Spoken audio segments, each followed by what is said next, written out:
ഓം ശ്രീനാരായണ പരമഗുരവേ നമഃ.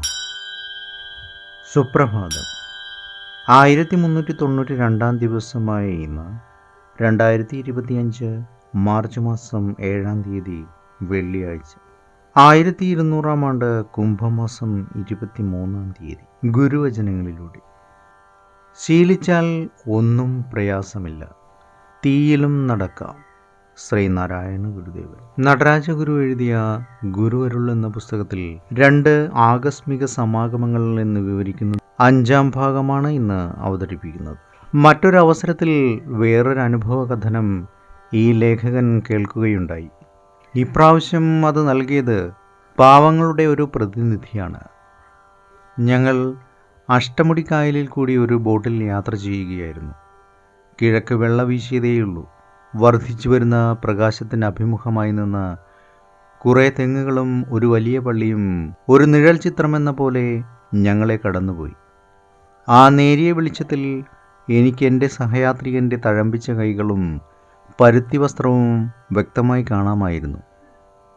അതുകൊണ്ടയാൾ അധ്വാനിച്ച് ജീവിക്കുന്ന ഒരു സാധു മനുഷ്യനാണെന്ന് ഞാൻ തീരുമാനിച്ചു. എന്നോട് കുശലങ്ങൾ ചോദിച്ചു കൊണ്ടിരുന്ന ആ ശുദ്ധമാനസൻ ഞങ്ങൾ കണ്ട ആ വലിയ പള്ളി കടന്നു പോകുന്നതിന് മുമ്പായി നിറഞ്ഞ ഭക്തിയോടുകൂടി തൻ്റെ മാറിലും നെറ്റിയിലും തൊട്ട് കുരിശു വരച്ചു. ഒരു നിമിഷം മൗനമായിരുന്നതിന് ശേഷം അയാൾ പറഞ്ഞു തുടങ്ങി. സർ, ഞാൻ ഗുരുവിനെ കണ്ടിട്ടുണ്ട്. അത് കഴിഞ്ഞതിൻ്റെ മുമ്പിലത്തെ വർഷമായിരുന്നു.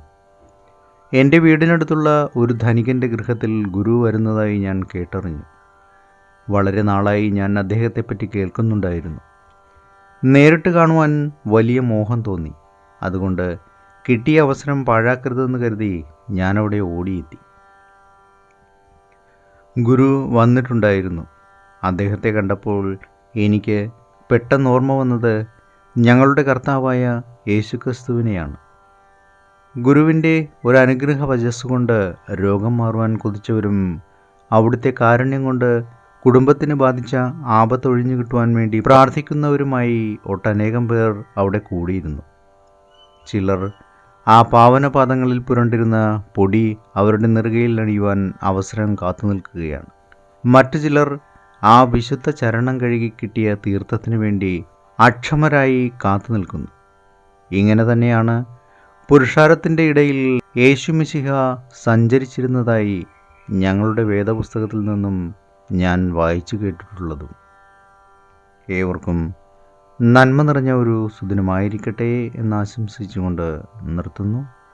നന്ദി, നമസ്കാരം. ഗുരുധർമ്മം ജയിക്കട്ടെ. ശബ്ദം നൽകിയത് സുജീഷ് മഹേശ്വരി.